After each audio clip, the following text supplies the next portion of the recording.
କର୍କଟ ରାଶିର ମାସିକ ରାଶିଫଳ ଜାଣିବା।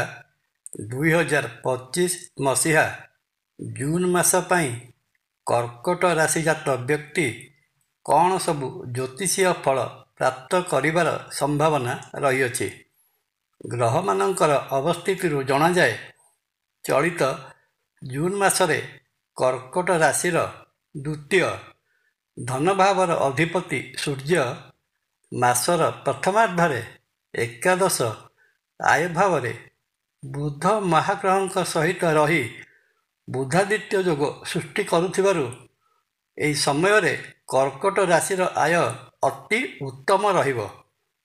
ମାସର ପ୍ରଥମାର୍ଦ୍ଧରେ ପ୍ରବଳ ଧନଲାଭର ସୂଚନା ମିଳେ। ସରକାରୀ ସ୍ତରରୁ ଭଲ ରକମର ଅର୍ଥ ଉପାର୍ଜନ ହେବ। ସରକାରଙ୍କ ସହିତ ଅନୁବନ୍ଧିତ ରହି କାର୍ଯ୍ୟ କରୁଥିଲେ, ଯଥା ଠିକାଦାରୀ, ନିର୍ମାଣ କାର୍ଯ୍ୟ ଏବଂ ଅର୍ଡ଼ର ସପ୍ଲାଇ ଭଳି କ୍ଷେତ୍ରରୁ ପ୍ରଚୁର ଧନଲାଭ ହେବାର ସମ୍ଭାବନା ରହିଅଛି।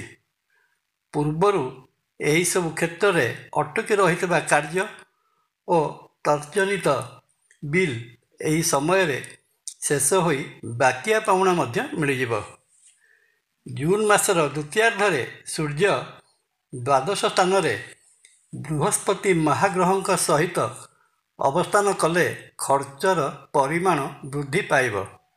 ଏହା ସାଙ୍ଗକୁ ଦ୍ୱିତୀୟ ଧନସ୍ଥାନରେ ମଙ୍ଗଳ କେତୁଯୁକ୍ତ ହୋଇ ରହିଥିବାରୁ ଏବଂ ତା ସହିତ ରାହୁ ଅଷ୍ଟମ ସ୍ଥାନରେ ବିରାଜମାନ କରିଥିବାରୁ କର୍କଟ ରାଶିଜାତ ବ୍ୟକ୍ତି ନିଜ ସ୍ୱାସ୍ଥ୍ୟ ପାଇଁ ବଡ଼ ଧରଣର ଖର୍ଚ୍ଚ କରିପାରନ୍ତି।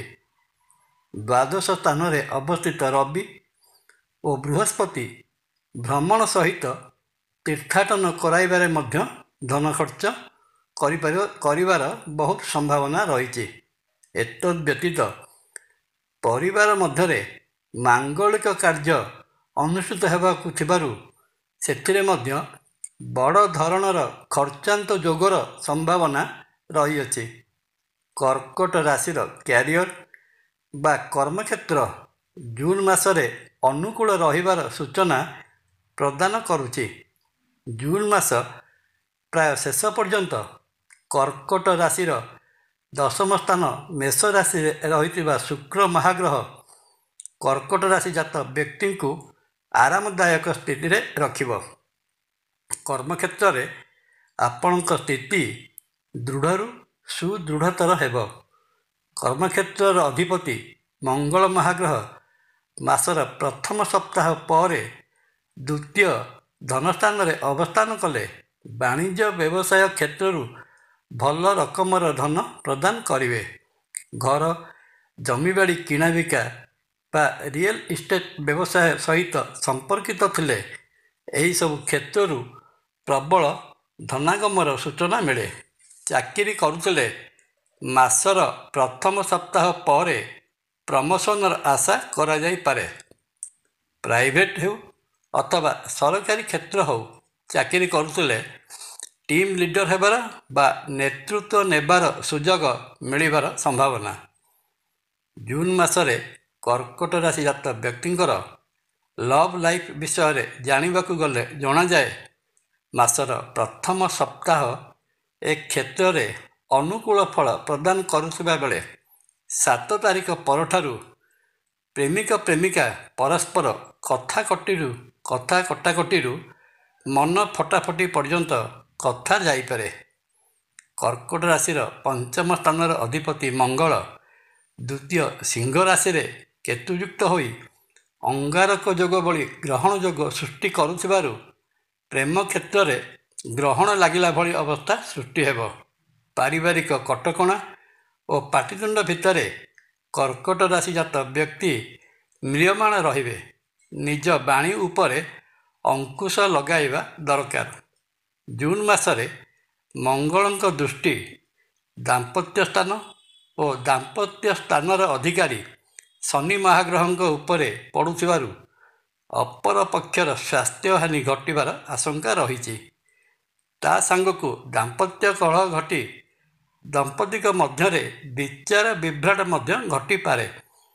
କର୍କଟ ରାଶିର ସୁଖ ସ୍ଥାନ ଉପରକୁ ବୃହସ୍ପତି ଓ ଶୁକ୍ର ମହାଗ୍ରହଙ୍କର ଦୃଷ୍ଟି ରହିଥିବାରୁ ଜୁନ୍ ମାସରେ କର୍କଟ ରାଶିର ପାରିବାରିକ ସୁଖ ସମୃଦ୍ଧି ଠିକ୍ଠାକ୍ ରହିବ।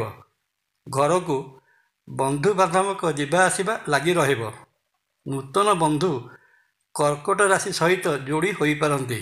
ଏହି ସମୟରେ ଗୃହ ନିର୍ମାଣର ଯୋଗ ମଧ୍ୟ ଅଛି। ଯାନବାହନ ସୁଖ ଲାଭ କରିବେ। ସ୍ୱାସ୍ଥ୍ୟ ଦୃଷ୍ଟିରୁ ଦେଖିବାକୁ ଗଲେ ଜୁନ୍ ମାସଟି କର୍କଟ ରାଶି ପାଇଁ ଉପର ତଳ ହେଲା ଭଳି ରହିବ। କର୍କଟ ରାଶିର ଷଷ୍ଠ ସ୍ଥାନର ଅଧିପତି ବୃହସ୍ପତି ଦ୍ୱାଦଶ ସ୍ଥାନରେ ରହି ଭ୍ରମଣଜନିତ କଷ୍ଟ ପ୍ରଦାନ କରିପାରନ୍ତି। ଏହା ସହିତ ଯାତ୍ରା ସମୟରେ ଶରୀର ପୀଡ଼ା ଦେଖାଯାଇପାରେ। ଖାଦ୍ୟ ବଦ ହଜମୀରୁ ପେଟ ଯନ୍ତ୍ରଣା ଲାଗି ରହିବ। ମାସର ଦ୍ୱିତୀୟାର୍ଦ୍ଧରେ ରବି ମିଥୁନ ରାଶିରେ ପ୍ରବେଶ କଲେ ଚକ୍ଷୁ ରୋଗ ବା ଚକ୍ଷୁଜନିତ କଷ୍ଟ ପ୍ରଦାନ କରିପାରନ୍ତି। କୌଣସି ପୁରୁଣା ରୋଗରେ ପୀଡ଼ିତ ଥିଲେ ରୋଗର ପ୍ରାଦୁର୍ଭାବ ବଢ଼ିଯିବାର ବହୁତ ସମ୍ଭାବନା ରହିଅଛି। ଏ ତ ଗଲା ମୋଟାମୋଟି ଭାବରେ କର୍କଟ ରାଶିଜାତ ବ୍ୟକ୍ତିଙ୍କ ପାଇଁ ଜୁନ୍ ମାସର ମାସିକ ରାଶି ଫଳ। ମାସଟିରେ ରହିଥିବା ଅଶୁଭତ୍ୱକୁ ଦୂର କରି ଶୁଭ ଫଳ ପାଇବା ନିମନ୍ତେ ଦେବଦେବ ମହାଦେବଙ୍କର ଶରଣାପନ୍ନ ହୁଅନ୍ତୁ, ଶିବାଭିଷେକ କରାନ୍ତୁ।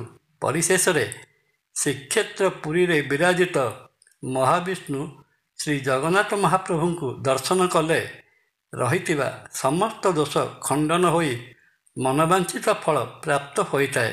ଜୟ ଜଗନ୍ନାଥ। ଭିଡ଼ିଓଟି ଭଲ ଲାଗିଲେ ଲାଇକ୍, କମେଣ୍ଟ, ସବସ୍କ୍ରାଇବ୍ ଓ ସେୟାର କରିବା ପାଇଁ ଅନୁରୋଧ। ନମସ୍କାର। ତପନ।